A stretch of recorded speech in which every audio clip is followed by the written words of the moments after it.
비료란 글자 그대로 식물을 살찌우는 재료로 식물이 잘 자라나도록 뿌려주는 영양물질을 말합니다. 여기는 퇴비나 유박 등 유기질 비료, 공장에서 만들어내는 화학비료, 즉 무기질 비료로 나눌 수 있죠. 그러나 좁은 의미로는 공장에서 화학적으로 만들어내는 무기질 비료로 좁혀서 말할 때도 있습니다. 여기서 넓은 의미입니다.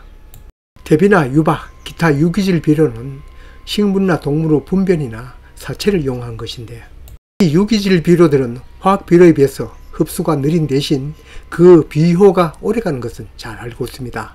그런데 유기질 속의 영양소가 더 좋고 화학비료 속에 들어있는 각종 영양소는 인체에 좋지 못한 영향을 끼친 줄 아는 사람이 아주 많습니다. 질소인산가리, 이러한 각 영양소가 어디에 들어있든 모두 이온으로 분해되어서 식물이 흡수합니다. 이들을 분해하는 것은 물도 있지만 주로 미생물이 담당합니다. 모든 식물에게 필요한 영양소는 지금까지 17개로 밝혀져 있습니다. 흔히들 필수 영양소로 하죠. 이 중 90%는 식물 스스로 흡수 해결하죠. 바로 탄소, 산소, 수소이죠. 문제는 성장력과 수확량의 차이 때문에 그 10%를 농부가 공급하는데 이것도 주고 저것도 주고 땅에도 뿌리고 잎에도 뿌립니다. 영양소 전체에 비하여 그 양은 일날이 채 안 되지만 그중 질소인산가리는 많이 필요하고 칼슘, 황, 마그네슘은 그 다음 필요합니다. 이걸 모두 합쳐 다량요소라고 하는데 이 중 NPK를 3요소로 하는 건 초등학생도 알죠. 나머지 붕소, 철 등 8가지는 조금만 필요하니 미량요소라고 하는데 작물마다 시기마다 다르지만 대체로 NPK를 100으로 보면 그 외 다량요소가 10, 미량요소가 1의 비율로 보면 이해하기 쉽습니다. 당연히 가장 많이 필요한 NPK에서 다음 필요한 칼슘, 황, 마그네슘 관심이 가시지만 적게 필요하다고 미량요소 무시하면 뜻하는 수확량에 못 미칠 수 있습니다. 바로 아래에서 볼 수 있는 여러 영양소 중 부족한 그 선이 평균선, 즉 하향 평균선이 되는 거죠. 앞에서 얘기한 식물 스스로가 구화를 해결해도 나머지 일날을 농부가 공급하지 않으면 바로 하향 평균선이 걸리는 거죠. 이러한 유기질 비료에는 여러 영양소가 골고루 들어있는 셈이지만 치명적인 단점이 식물이 성장하기에는 절대적으로 그 양이 부족하다는 점입니다. 요즘 화학비료가 나오기 전에 우리 조상들이 작물 수확량을 생각하면 이해가 될 겁니다. 유기질 속에 들어있는 영양소는 천천히 분해되는 대신 천천히 소모되니 각각 장단점이라 할 수 있죠. 그런데 요즘에도 퇴비나 유기질 비료를 아끼지 않고 살포하는 까닭은 이러한 점도 있지만 미생물을 공급하고 그들의 먹이를 공급하여 토지를 좋게 하는 것이 더 큰 목적입니다. 반면에 공장에서 화학적으로 제조한 화학비료들은 그 효과가 빠르고 작물에게 필요한 영양소의 비를 내 마음대로 조절할 수 있는 점이 장점이죠. 동물 사체 속에 들어있던 식물 사체 속에 들어있던 아니면 공장에서 만들었던 그 속에 들은 각 영양소들은 앞에서 말한 물이나 미생물에 의해 분해되어 뿌리에서 이처럼 이온으로 변해서 흡수되어집니다. 비료 중 가장 중심이 되고 가장 많이 필요한 영양소인 질소만 보더라도 아래 표처럼 모두 토양 속에서 아모니아태 질소로 다음에는 질산태 질소로 변하면서 식물에게 흡수되어집니다. 화학비료는 대부분 공장에서 화학적으로 조제합니다. 사람들 중에 화학이란 말에 강한 거부감을 느끼는 분이 많습니다.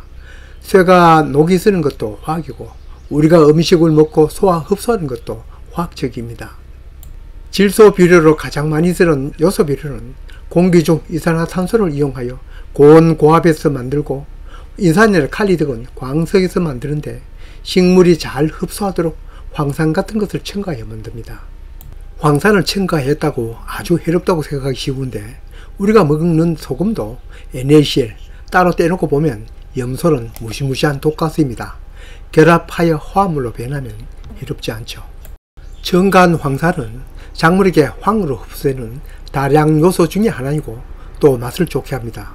화학비료 중에는 공업 부산물로 나오는 것도 많습니다. 고가에 팔리는 영양제들도 그 기본 바탕은 유기질이든 무기질이든 비료에 사용하기 쉽게 또 흡수하기 좋게 또 영양소 배분을 적절하게 배합한 것이지 별다른 것은 아닙니다. 각 영양소의 하는 역할도 다르지만 그 성질도 다릅니다. 우리가 많이 주는 다량 요소들 중에서 질소가 가장 빠르고 다음은 칼리, 대신 인산은 아주 느립니다. 그러니 각 비료를 동시에 투입해도 질소 성분이 가장 빨리 흡수되어지고 그 효력을 금방 눈으로 확인할 수 있습니다. 반면에 인산은 아주 느려서 자칫 차간 데 손드는 격이 되기 쉽습니다. 효과가 빠른 놈은 빨리 없어집니다. 식물이 흡수하여서 공기 중에 휘발하여서 강호에 의해서 용탈되어서 여러가지 이유로 가장 먼저 없어지기 쉽습니다. 잘 없어지는 질소와 가리는 3요소에 들어가는 많이 필요한 영양소인데 보충해줘야죠. 그게 우피로 추비입니다. 주로 질소와 가리 중심으로 보충해주는데 인산은 느리다고 하였죠. 이미 작물 수확 마치고도 땅속에 남아있을 겁니다. 그런데 또 주면 염류집적이 일어나죠. 우리로 말하면 비만이고 과영양입니다. 특히 국내에서 가장 많이 유통되고 있는 인산비료로서 여기 용성인비는 여러가지 함유하고 있는 성분도 많고 산성 토양을 개량하는 기능도 있으나 이름 그대로 구용성 인산비료, 구론산 등 땅속 산에 의해서 녹는 비료이니 하세월입니다. 만약 당장 급하게 쓰여야 한다면 이 용성인비 대신에 수용성 인산 또는 폴리인산을 뿌려야 하는데 그렇더라도 질소와 가리 속도와는 비교가 안되죠. 응급처치로 쓰이는 연면 시비도 인산은 뿌린 양의 50%를 흡수하는 데만도 1~2주간이나 걸립니다. 비료의 각 영양소의 역할도 알아야 하지만 이러한 성질을 알아야 효과를 보죠. 땅속에 녹아 이동하는 거리도 각각 다릅니다. 아래 표에서 보듯이 질소가 가장 멀리, 인산은 제자리입니다. 그러니 질소 비료를 많이 쓰이는 요소 비료는 작물과 거리를 두고 뿌리고 만약 작물 심어진 곳에 인산을 공급한다면 작물 가까이에 뿌려야 합니다. 앞에서 어느 영양소이든 토양에서 양이온이든 음이온이든 이온으로 변환되어 흡수되어진다고 하였습니다. 이 양이온, 음이온은 나름의 성질을 갖고 있습니다. 양이온과 음이온끼리는 서로 화합하지만 같은 성의 이온끼리는 서로 반목하고 경쟁합니다. 공교롭게도 많이 필요한 다량 요소 중에서 인산과 질소의 음이온은 질산이 음이온이고 질소 중에서 암모니아 이온, 칼리, 마그네슘, 칼슘은 같은 양이온입니다. 주로 이들 양이온이 경쟁을 벌입니다.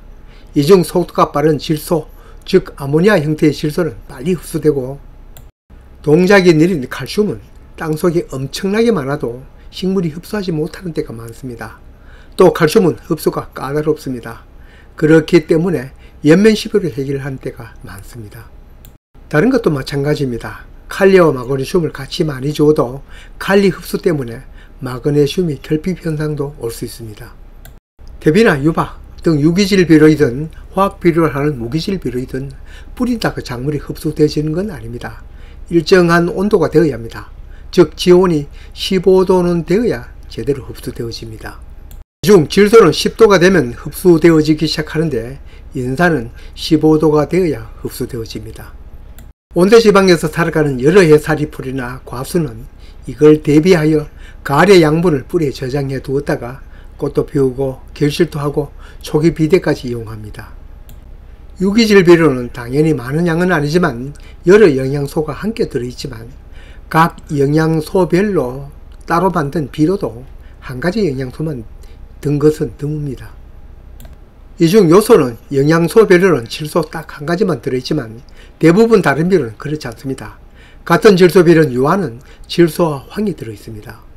인산 비료도 마찬가지입니다. 시중에서 나온 인산 비료는 이 두 가지가 주류를 이루는데 용성인비는 수많은 영양소가 들어있다고 앞에서 말했고 용가린도 용성인비와 가리인산 석회가 섞여있죠.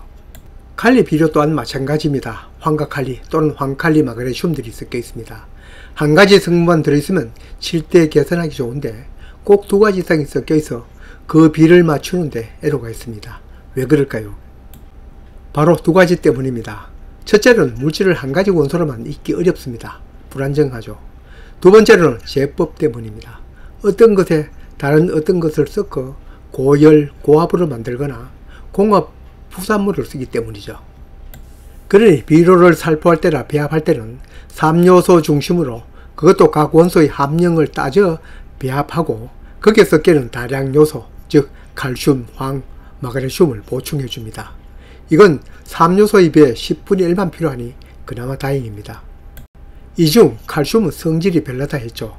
이놈은 질소와도 화학 반응을 일으켜 암모니아 가스를 발생시키죠. 이렇게 되면 질소와 칼슘이 사라지고 더구나 그 가스는 작물에게 피해를 입히죠.